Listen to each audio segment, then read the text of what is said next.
Tere kõigile, minu nimi on Elari Tamm ja te olete kuulamas järjekordset või vaatamas järjekordset Tarko Akadeemia webinari ja tänane webinar on meil teemal, mida peaksid teadma enne kinnisvara ostmist. Et kõik teie, kes küsite, hakkate ostma kinnisvara või olete praegu mõtlemas sellele, et tahaks omale kodu või ärikodu või üürikodu hankida, et siis on mõned asjad, mida tuleks siis eelnevalt teha. Ja ma olen täna endaga kutsunud siia webinarile ka meie Pärnu maakleri Terje Võrk. Tere hommikust, Terje! Tere hommikust! Ja meie Tallinna Rävala kontori maakler Inge. Tere hommikut! Nii, räägime täna, mis peaks teadma inimene ennem, kui ta hakkab kinnisvara ostma. See võib tunduda nii mõnelegi maaklerile või inimesele, kes on teinud rohkem juba kinnisvaratehinguid, väga elementaarne nagu teema. Aga Terje, hiljuti sa just kirjutasid ka ühe loo artikli sellel teemal, mis pani sind seda kirjutama, kas tegelikult me arvame, et kõik inimesed teavad, kuidas kinnisvara osta ja tegelikult ju enamus inimesi teeb seda väga vähe või 1 või 2 korda üldse oma elu jooksul. Ja tõsi ta on, enamik teebki 1 või 2 korda. Mina erandina ise olen umbes 6-7 korda ise müünud ostnud ja maaklerina ka nüüd juba 3. aastat iga nädal päris ei käi, notarise tehinguid ei tee, aga jube tihti viimasel ajal. Aga inimesed tõesti on 2 tüüpi. Ühed, kes teevad suhteliselt tihti, neil on võib-olla äritegevus see pool, aga teised tulevadki esimest korda ja on näha, et nad tegelikult ei tea esiteks, mida nad tahavad ja teiseks, kuidas nad tahavad. Ja siis need küsimused võivad tunduda sellisele rohkem lugenud inimesele, kes isegi ei pea maakler olema. Võivad tunduda talle elementaarsed, sest on neid Facebooki gruppides või kus iganes kokku puutunud. Aga klient, kellega mina kokku puutun, ta tõesti ei tea tegelikult, mis asi on kinnistusraamat või mis asi on servitud. Ta tõesti ei tea. Ta ei tea, et see on oma jaoks. Need olid juba 2 väga keerulist sõna, ma usun kinnisvara võib-olla vähem kaugemale inimesele. Lähme täiesti algusse. Inge, milline on sinu nagu tunnetus või kuivõrd oluline on ennem kinnisvara ostmist nagu midagi teada lisaks sellele, et mis see õige hind on? Ma arvan, väga paljud mõtlevad kinnisvara ostmisel, mõtlevad ainult hinnale, aga see hind on ju ainult üks komponentidest kinnisvara ostmisel. No väga sagedasti ma puutun selliste klientidega kokku, kes väga täpselt teavad. Nad teavad täpselt, et mul peab olema selles rõdu, võib-olla isegi selles ilmakaares, et nad tulevad väga kindlate soovidega, neil on oma ruutmeetrid, neil on kindel panipaiga soov, neil on parkimiskoha soov, need on natuke sellised nooremad kliendid, kellel on väga kindel nägemus. Ja siis tuleb inimene, võid sa kokku puutuda kliendiga ja ütleb, et mul on selline summa raha. Ja mul võib olla, tegelikult mul võib olla 1, 2 või 3 tuba, mul võib olla esimesest korrusest 5.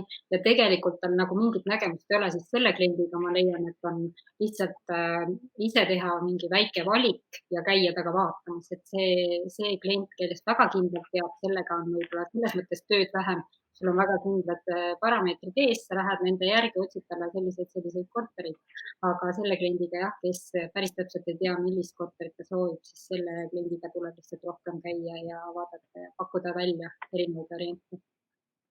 Terje, aga kui paljud inimesed täpselt teavad seda, mida nad tahavad ja kui nad ei tea, kuidas saab maakler aidata tal selgeks teha, mis see siis oleks, mis talle sobiks?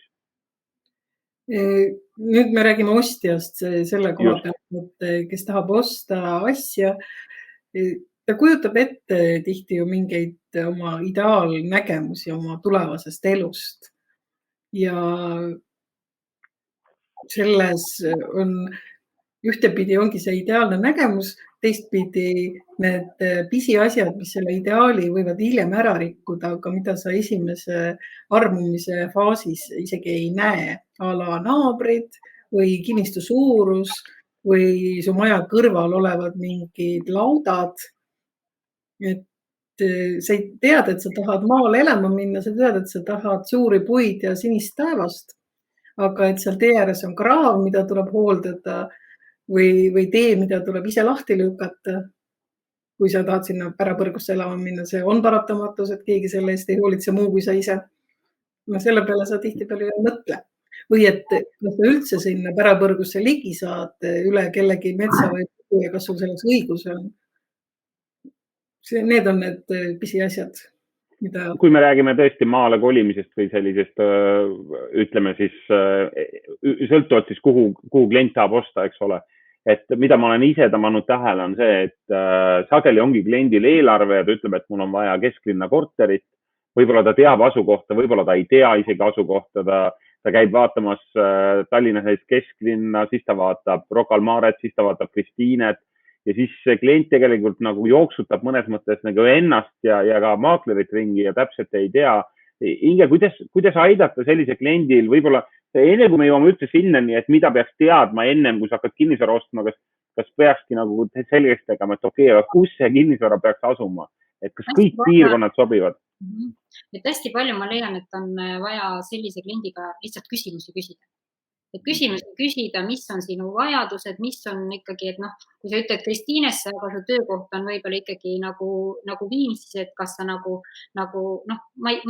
leian, et hästi palju saab inimesi, võib-olla nad teevad nagu enda peas mingisuguse mõtte valmis, võib-olla mingi piirkonna kohta, aga siis nad tegelikult, kui sa küsimusi küsid, siis ta hakkab nagu jõudma selle õigema lahendusini, võib-olla mis oleks talle hoopis sobilikum, et võib-olla hoopis Haabersti piirkond sobib talle, või kus käivad lapsed koolis, mille peale võib-olla sagedasti ei mõelda mingite selliste asjade peale, või inimene peab väga tihti käima Tartus, siis Viimsist on ju jälle suurema juurde, et võib-olla elaks siis võib-olla Rae vallas, et oleks sealt jälle otse minna, et niisuguseid väikseid küsimusi kindlasti peab küsima ja kuidas et täpselt see, et kas sa vajad nagu sellist korterit, kus sul ei ole vaja midagi teha või sa vajad nagu renoveerimiskorterit, et kui sa oled selleks valmis, et näiteks need korterid on küll sellise hinnaga, aga võib-olla sa pead sinna võib-olla ka mingisuguse summa juurde panema, et hästi palju lihtsalt küsida ja selgitada selle esmase kliendiga siis nagu selle välja, mis on tema vajadus.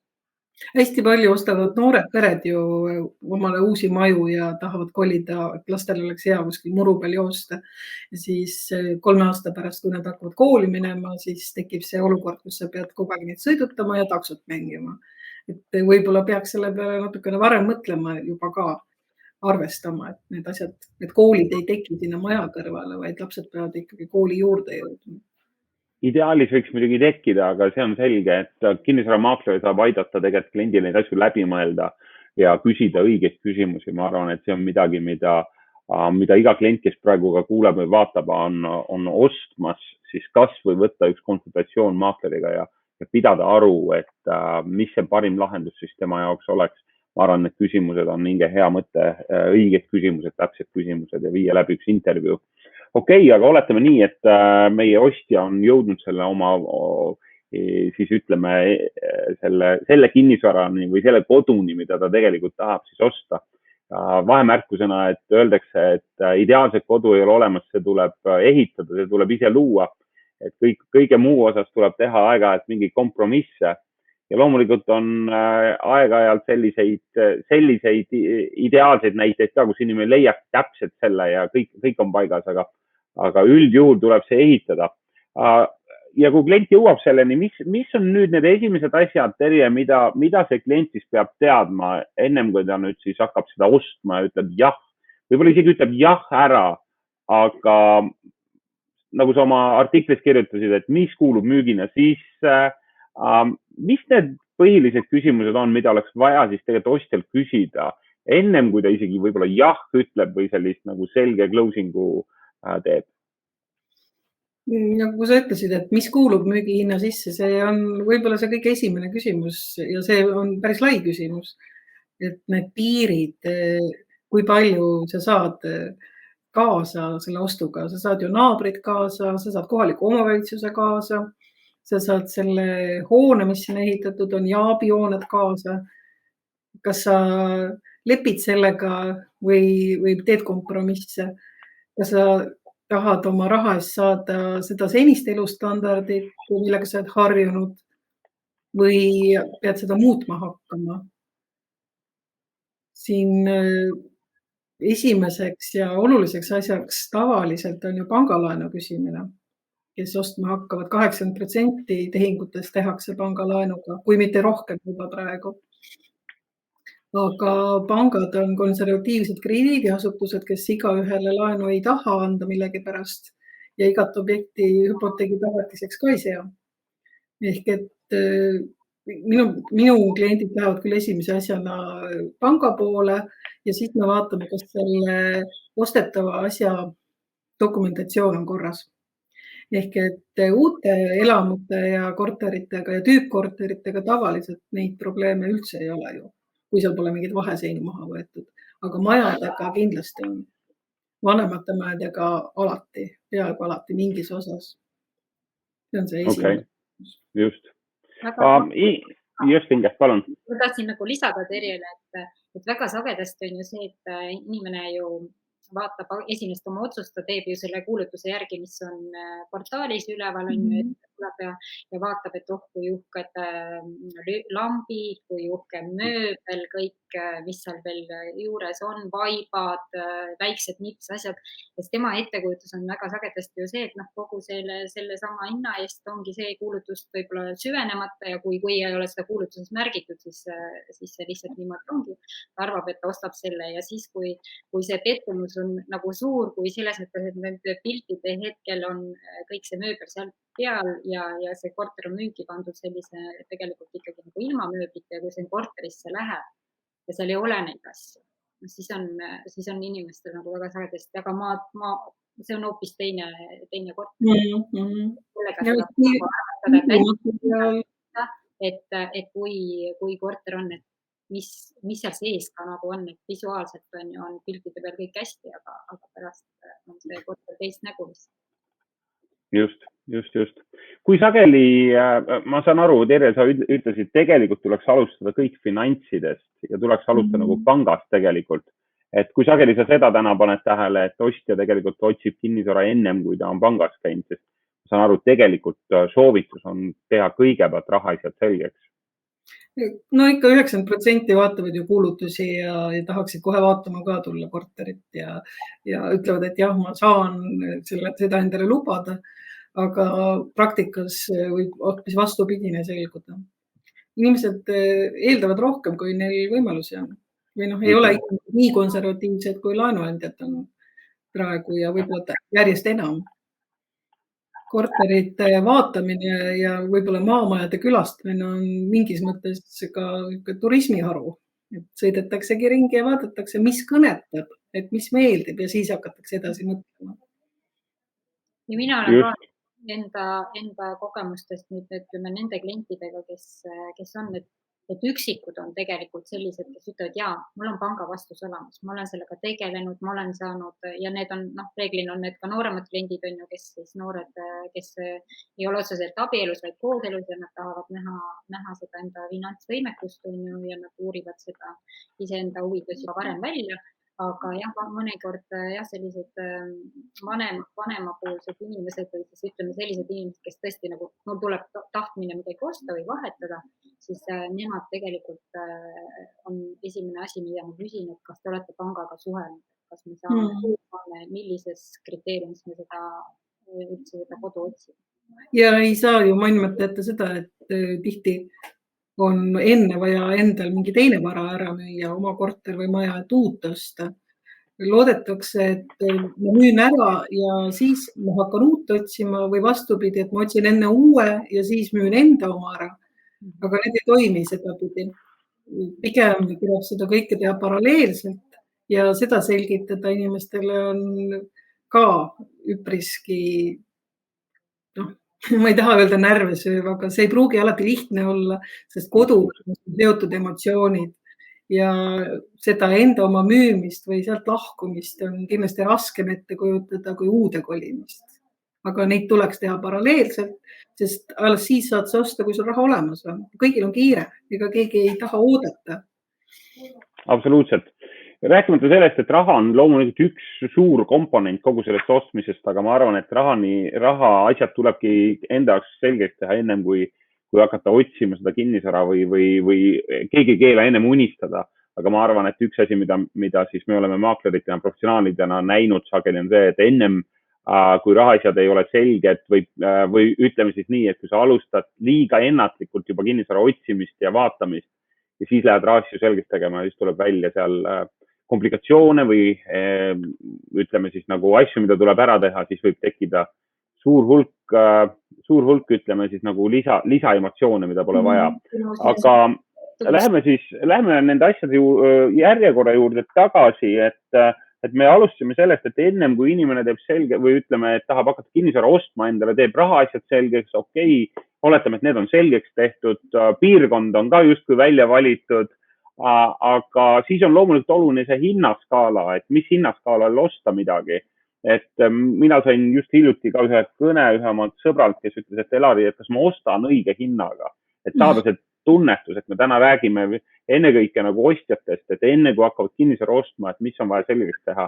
Et ma arvan, et maakler vist on kõige õigem just inimene, kes oskab seda nagu tunnetust öelda, et kas see hind on parasjagu paigas või ei ole koostöös hindajatega. Et Inge, kuidas see nõustamine käib, et kui sinu poole siis tõesti ostja tahaks pöörduda, et Inge, et ma tahaksin aru saada, et see hind on paigas või ei ole.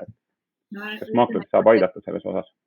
Et nüüd ütleme siin 3-4 kuud on olnud natukene see kuidagi selline lahvatuslik selline hindade virvar ja on olnud päris keeruline ka suheldes nüüd hindajatega ja päris nagu selliste asjatundjatega, kes ikkagi tõsiselt igapäevaselt selliste hinnastamistega tegelevad, siis ongi läinud väga sagedasti kõik hinnad nagu natuke selle emotsiooni peale, et vaat ma nüüd tahan ja mind ei huvita pank näiteks, kui hindaja ütleb, et selle väärtus on mingi X summa, siis mina olen nõus selle ostma Y summaga, sellepärast ma nii tahan seda ja et ma saan hakkama.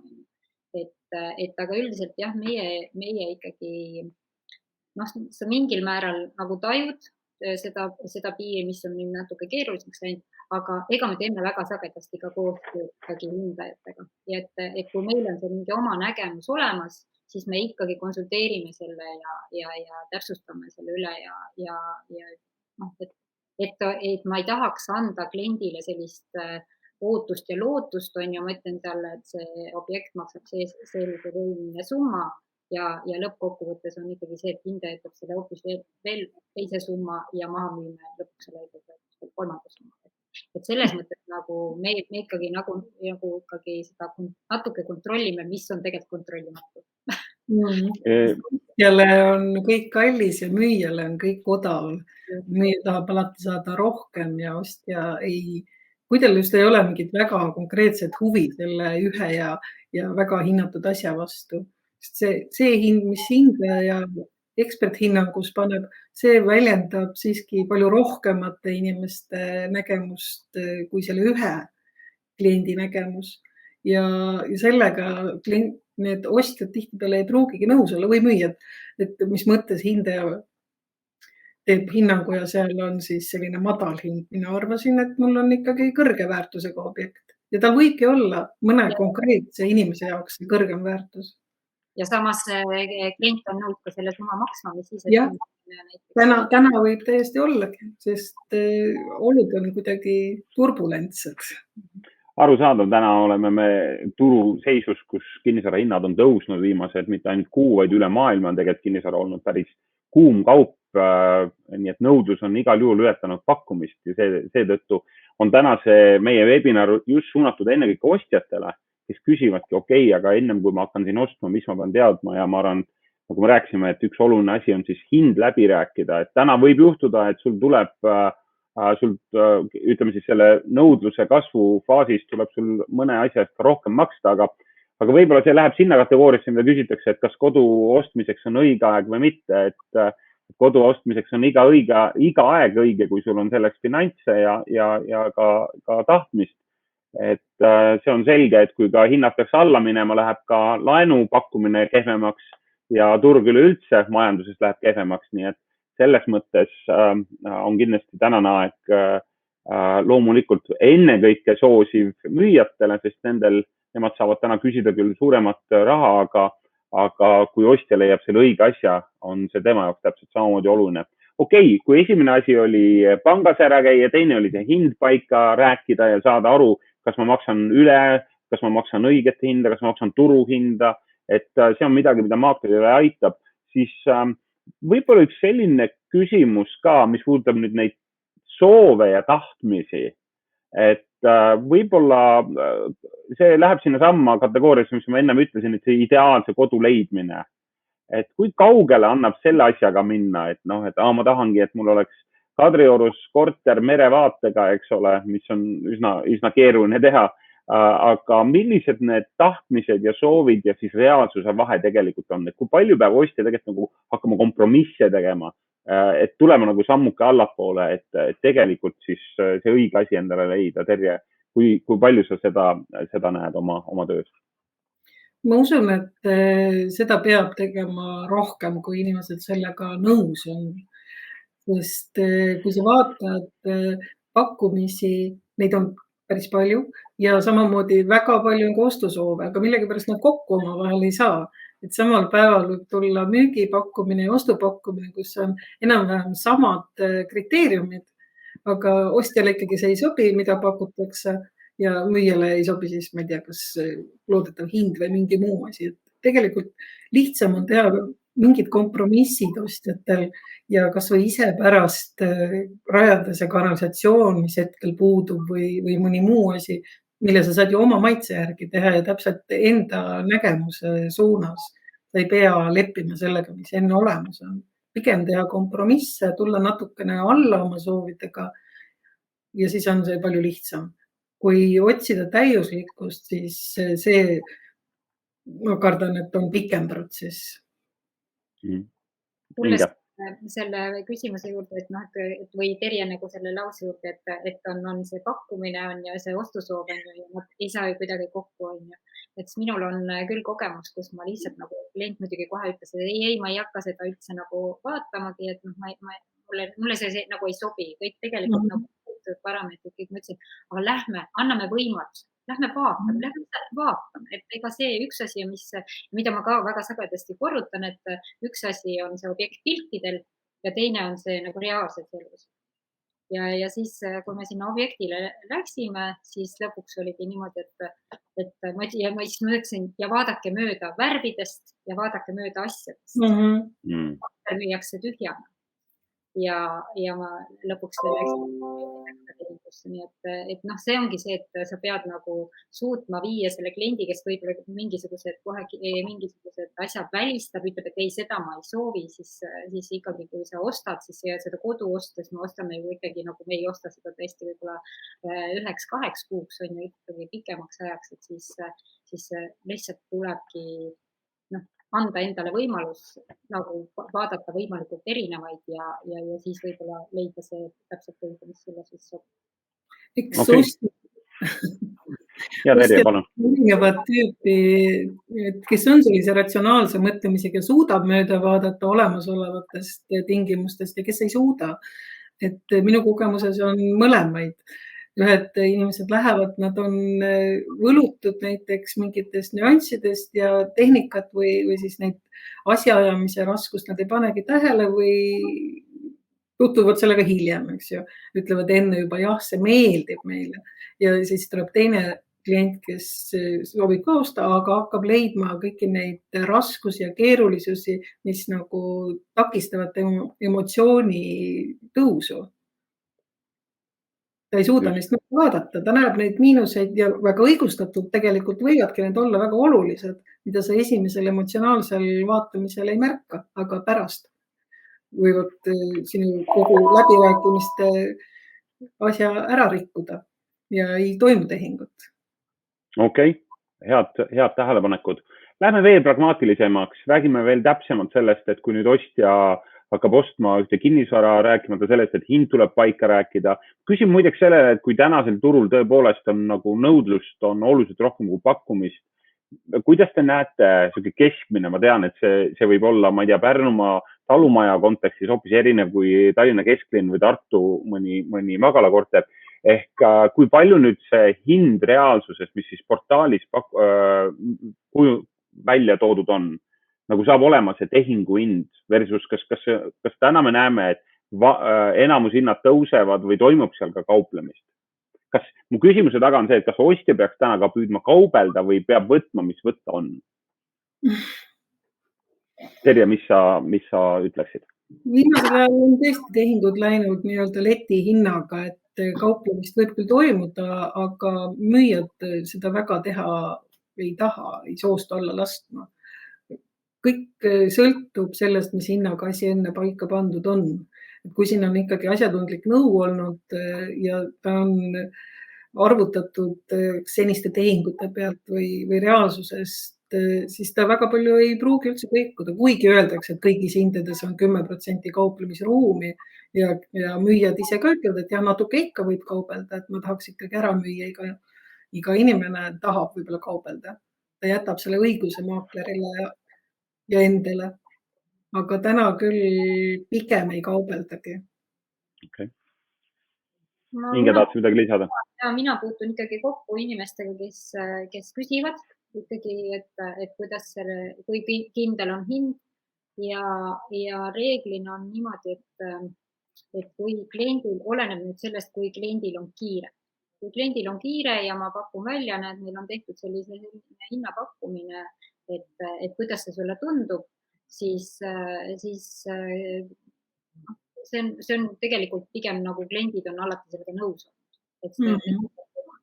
Et ega otseselt, kui seda objekti müüki pannes, me ju teeme ka sellise arvestusliku hinna, et me ei pane ka täpselt, et kui ütleb hinda sulle, et võib-olla see on see hindamisaks, et tegelikult alati nagu kuidagi see ostja või müüja juba ennem natukene arvestab sinna sisse ka väikse ruumi.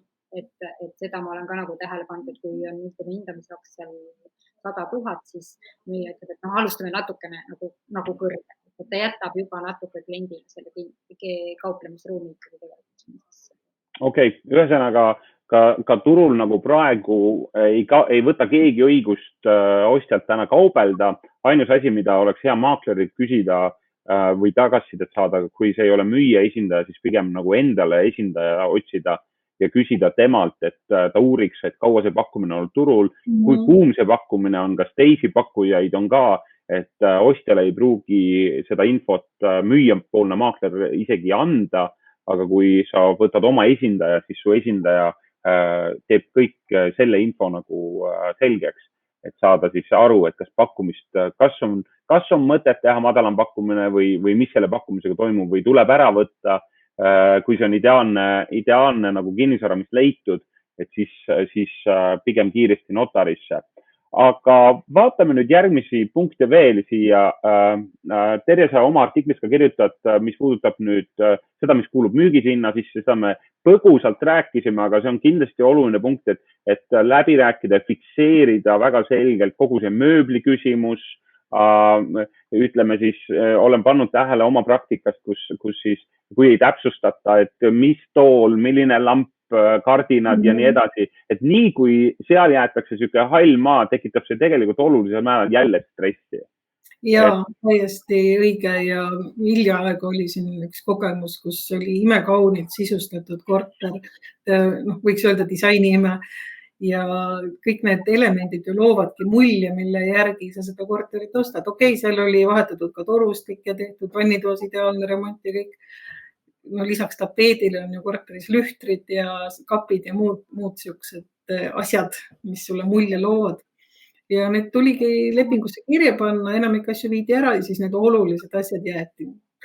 See on oluline läbi rääkida. Ja mõnikord on tegu sellise kohaga, kus on nii-öelda see vana sisustus, mida omanik ei taha kaasa võtta ära minnes. Siis on see teine külg, et ostja näiteks ka ei taha neid vanu mööbleid ja muud staffi seal endale. Ta peab selle äraviimise eest maksma hakkama. See läbirääkimine tuleb ka kindlasti ära teha. Kas ta nüüd kohe esimene asi on, aga kindlasti enne seda, kui lepingusse jõutakse. Võib-olla see saab olla üks väike gramm, mis kallutab ostuhinda allapoole, et okei, koristamise eest peab ju ka maksma tegelikult. Ja selle 1000 või paar tuhat võib siis seal müügihinna sees maha arvutada, et kui ma olen nõus need asjad võtma, siis hüvitage mulle see kulu. Aga ma ei saa ka öelda, et see on absoluutne, sest tegelikult mõnikord need asjad on head, kui nad alles jäävad. Teinekord leiad kuurjalt nuruniiduki ja oled õnnelik, eks, et sa ei pea endale uut ostma hakkama. Mida ei olnud väga õige, kirjas. väga õige. Oluline ühesõnaga läbi rääkida täpselt, mis jääb, mis ei jää, kelle vastutus ja see on kindlasti maakleri, kui sa kasutad maaklerit selle teenuse sees, et ta aitab sul selgeks teha ja fikseerida need kirjalikult. Inge, üks suur oluline osa, mida ostjad kõik teada tahavad, on see, et millal objekt vabaneb. Ja ma saan aru, et siin on nagu erinevaid näiteid, kus on võimalik ka vabastada pind, ma ei tea, 3 kuu pärast, 6 kuu pärast, aga see on pigem ekstreemsed näited. Pigem ostja eeldab seda vabastamist ju, ma ei tea, nädala jooksul või samal päeval. Tingimused on erinevad, aga see on kindlasti üks oluline punkt läbi rääkida. Ja kindlasti on see väga oluline, sest tegelikult ju kõik eeldavad, et kui mul on see nüüd notar ära, siis ma kohe peale seda notarit, 2 nädala pärast on notar ja siis ma nagu kõik kohe võtan oma asjad ja ma lähen sinna korterisse elama, et see ikkagi päris niimoodi ei ole, on ju, klientil on vaja leida ka siis, või siis sellel müüjal on vaja leida ka ju kas endale mingisugune elamispind või siis mingisugune aeg ka nende asjade pakkimiseks, et mul oli ühe maja müügiga näiteks oli kokkulepe isegi 5 kuud. Et ütleme see maja müüja ütles, et mul on terve elu parandus on ju siin sees, on ju 20 aasta minu asjad, et seda ei ole isegi võimalik panna nagu väikse majaga kuidagi nagu kokku, et see pakkimine suures majas võtab aega ja eks ongi väga sagedasti on see, et ei leita ju ka kohe sealt siis seda uut pinda. Et tihtipeale on jooksnud see aeg sisse, kus tegelikult on see üleandmise akt ja nagu kooskõlastatud, et nad annavad üle ja klient ei ole veel leidnud endale kodu, et minnakse isegi üüripinnale. Et lihtsalt, et jääda nagu nende õigete ajavahemike sisse. Et selles mõttes jah, võib-olla ma pigem nagu alati soovitaks pikendada seda aega, et mitte nagu öelda, et ma 6 aja pärast nüüd kolin välja, aga kui ma päris täpselt ei tea, kas ma ikkagi olen selleks valmis, siis panna alguses näiteks kohe ikkagi kokkuleppida, et ma korter vabaneb näiteks 2 kuu pärast ja kui võimalik, kui on varem, siis vabastame seda näiteks varem. Okay. Et siis on nagu mõlemal nagu selline motivatsiooni koht olemas. Terje, võib-olla ostja küsib just seda, et kui ta käib need objekte vaatamas, siis tekib küsimus, et okei, aga kui spetsialist ma pean olema ja notarist ka küsitakse, et kas te olete üle vaadanud koos spetsialistiga või te olete seda ise teinud. Et ma saan aru, et siin on nagu majade puhul erinev, ütleme siis eksperdi tase vajalik ja võib-olla selle korteri puhul mitte nii spetsialisti tase, kes neid konstruktsioone seal läbi uurib, aga mida sina soovitad, kas ostja peaks kaasama lisaks maaklerile, kui tal on maakler, ka ühe ehituseksperdi, kes vaatab siis selle kinnisvara üle või tegelikult piisab siis sellest müüja kinnitustest ja sellest, et kõik on hästi või need asjad on tehtud. Milline on see soovitus? Ma ei julge soovitada, et maakler nüüd peaks ehitusspetsialist olema, kuigi maakleril on tavaliselt ka päris suured kogemused, kuna ta käib väga palju erinevaid objekte vaatamas ja eks maaklerid ka õpetatakse tundma vigu ära ja isegi peidetud vigu, seal konstruktsioonide vajumised ja nihked on ju mõnikord isegi silmaga näha, kuigi võib ju öelda, et see on siin eluaeg olnud ja eks mis seal ikka juhtuda saab enam. Et mina olen käinud küll objektidel, kus ostja tuleb koos ehitusspetsialistiga, vaatavad üle, hindavad ja siis ütlevad, mis nad arvavad. See on mõistlik kallimate ja võib-olla vanemate objektide puhul või kus sa ei saa kindel olla ehituskvaliteedis. Ma ei usu, et see oleks ülearune, kui sa tahad kindlustunnet. See, et nüüd varjatud puudused, mis täna on hästi populaarne teema, notaris lepingut sõlmides ära rõhutatakse, et nende eest sa ikkagi alati vastutad müüjana, see on paratamatu. Sest tõesti, kui sa ei tea, siis sa ei tea ja midagi teha ei ole. Aga kui sa oled varjanud midagi ja sa sellest ei räägi, et ahi on küll, aga 3 aastat kütnud ei ole ja ma ei tea, kas ta üldse töötab, tegelikult sa ei kütagi sellepärast, et ta ei tööta. See on see puudus, mille pärast sind hiljem võidakse kõige hullem oli kohtusse kaevata, eks ju. Tehing ümber pöörata. teingi ümber pöörata näiteks jah, just. Et ehitusspetsialistiga jah, ja võib-olla ka näiteks küttespetsialistiga, küttesüsteemid, korstnapühkija, akt ei pruugi tähendada midagi, sest ta võib olla vananenud, aga tuledki värskelt vaatad pilguga üle. Elektrijuhtmed on täiesti selline teema, mis ütleme 10 aastat tagasi ei peetud väga oluliseks. Tõmbasid teisele korrusele pikendusjuhtmega elektri ja kõik oli jube hästi. Aga täna ta võib täiesti ju läbiküpsenud olla ja ühel hetkel on lühis. Sama on gaasi on ju gaasikütet väga palju ja gaasi seda, et see on tegelikult ka oluline ostjal siis ikkagi uurida, et kas see seade on ka kontrollitud, on ju, et ma ikkagi ostan, et siin alles Haaberstis ju oli see traagiline õnnetus, on ju, mis oli täpselt sama, et müügis olev objekt osteti, kiirelt mindi sisse, gaasiseade oli kontrollimata ja juhtus see. Et need on asjad, mis tegelikult jah, ostja poolt peaks saama tähele. Küsimused, mida on võimalik selgelt ennetada ja mu küsimuse taga, Terje, oligi see, et tegelikult on rida asju, mida tasub ennem ostmist ära kontrollida ja midagi, millele saab maakler tähelepanu pöörata ja midagi, millele siis võiks kaasata veel ka ehitusspetsialisti. Meie aeg hakkab otsa saama, veel viimased soovitused ostjatele, kes täna turul ringi käivad ja tahavad omale kodu. Üks on selge, kui nad tahavad täna ostma hakata ja neil on endal ennem müüa, siis olge head, võtke meie maakleritega Terje või Ingega või mõne muu kellegi teise oma lemmikmaakleriga ühendust meie büroost ja me aitame teid. Aga mõned soovitused veel ostjatele ennem kui nad täna oma lõplikku otsuseid teevad. Inge ja Terje, mida te veel tahaksite ostjatele südamele panna, et nad teeksid hea otsuse või saaksid selle, mida nad tahavad? Ostjal tasub usaldada maaklerit. See ei maksa midagi, see usaldamine. Ja maaklerid omavad kogemust rohkem, kui see välja paistab. Erinevatel kohtadel on nad käinud, erinevaid asju näinud.